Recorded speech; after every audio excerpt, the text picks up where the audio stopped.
കേരളത്തിന്റെ കണ്ണീരായി നിലമ്പൂർ വഴിക്കടവിൽ പന്നിക്കണിയിൽ നിന്ന് ഷോക്കേറ്റ് മരിച്ച 10ാം ക്ലാസ്സുകാരൻ അനന്തു വിജയ്. സംഭവത്തിൽ പ്രദേശവാസി വിനീഷ് അറസ്റ്റിലായി.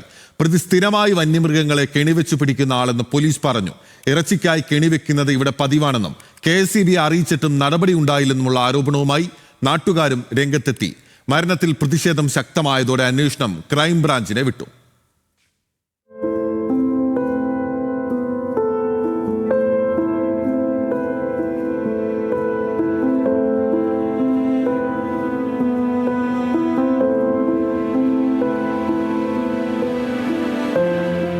കേരളത്തിന്റെ ഉള്ളം കലക്കിയ ദാരുണ സംഭവം.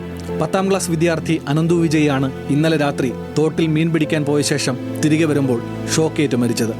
ഒപ്പമുണ്ടായിരുന്ന 2 വിദ്യാർത്ഥികൾക്കും വൈദ്യുതാഘാതമേറ്റു. ഇരുവരും ചികിത്സയിലാണ്. അപകട സമയത്ത് ഒപ്പമുണ്ടായിരുന്ന മറ്റ് 2 പേരാണ് ഇവരെ രക്ഷിച്ചത്. വൈദ്യുതി ലൈനിൽ നിന്ന് അനധികൃതമായി കേബിൾ വഴി ബന്ധിപ്പിച്ച കമ്പിയിൽ നിന്ന് ഷോക്കേൽക്കുകയായിരുന്നു. സംഭവ സമയത്ത് അനന്തുവിനും കൂട്ടർക്കും ഒപ്പമുണ്ടായിരുന്ന മനീഷ് അപകടത്തെക്കുറിച്ച് ന്യൂസ് മലയാളത്തോട് പറഞ്ഞത് ഇങ്ങനെ: വെള്ളത്തിന് ചാരിട്ട് തന്നെ കമ്പി കിടക്കണത്, ഞങ്ങൾ പെട്ടെന്ന് ശ്രദ്ധപ്പെട്ടില്ല. ഇത്രയും കാലമായിട്ട് അങ്ങനെ സംഭവമില്ല. ഞങ്ങൾ സ്ഥിരമായിട്ട് പോണതല്ലേ, ബന്ധുക്കളൊക്കെ വരുമ്പോൾ എല്ലാവരും പോണതാണ്.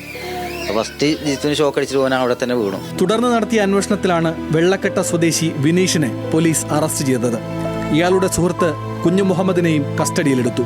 പ്രതി സ്ഥിരമായി വന്യമൃഗങ്ങളെ കെണിവെച്ചു പിടിച്ച് ഇറച്ചി വിൽക്കുന്നയാളാണ് എന്ന് പോലീസ് പറഞ്ഞു.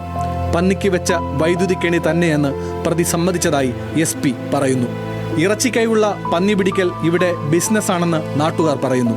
അനധികൃതമായി സ്ഥാപിച്ച വൈദ്യുതി കെണിയെക്കുറിച്ച് നിരവധി തവണ KSEBയോട് പരാതിപ്പെട്ടിട്ടും നടപടി ഉണ്ടായിട്ടില്ലെന്ന് നാട്ടുകാർ ആരോപിച്ചു. ഞങ്ങൾ കൊടുത്തിട്ടുണ്ട് കംപ്ലൈന്റ്. ഞങ്ങൾ കംപ്ലൈന്റ് കൊടുത്തിട്ട് ആ കംപ്ലൈന്റ് എടുത്തിട്ടില്ല. ഇതിന് മുന്നേ ഇവിടെ കറണ്ട് ഇടുണ്ടെന്ന് കംപ്ലൈന്റ് പറഞ്ഞിട്ടുണ്ട്. ആ കംപ്ലൈന്റ് അവർ എടുത്തിട്ടില്ല. KSEBയിൽ കംപ്ലൈന്റ് കൊടുത്തിട്ടുണ്ട്. 7 മാസം മുന്നേ കംപ്ലൈന്റ് കൊടുത്തിട്ടുണ്ട്. KSEBക്ക് വിളിച്ചിട്ട് പരാതിയൊക്കെ പറഞ്ഞതാണ്. ഇങ്ങനെ കമ്പി ഉണ്ടെന്ന് അവർ അന്വേഷിക്കാന്നൊക്കെ പറഞ്ഞിരുന്നു. പിന്നെ അവിടെ ലൈൻ മാറ്റാന്ന് പറഞ്ഞിരുന്നു, കേബിൾ ആക്കാന്ന്. പക്ഷെ അതിന്റെ ഒരു നടപടികളൊന്നും വന്നിട്ടുണ്ടായിരുന്നില്ല. മഞ്ചേരി മെഡിക്കൽ കോളേജിലാണ് അനന്തുവിന്റെ പോസ്റ്റ്മോർട്ടം നടന്നത്. വയറിന്റെ പലയിടത്തായി ഷോക്കേറ്റ് പൊള്ളിയ പാടുകളുണ്ട്.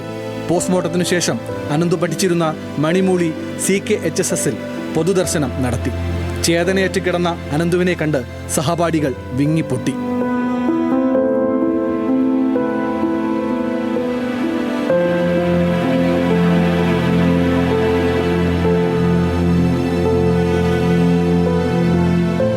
തുടർന്ന് വീട്ടിൽ മൃതദേഹം എത്തിച്ചപ്പോഴും നെഞ്ചുപൊട്ടി നാട്ടുകാർ പൊട്ടിക്കരഞ്ഞു.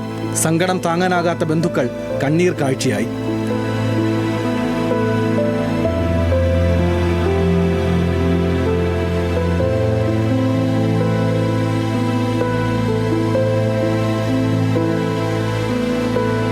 അപ്രതീക്ഷിത ദുരന്തത്തിന്റെ ആഘാതത്തിൽ നിന്ന് ഈ നാട് ഇപ്പോഴും മുക്തമായിട്ടില്ല.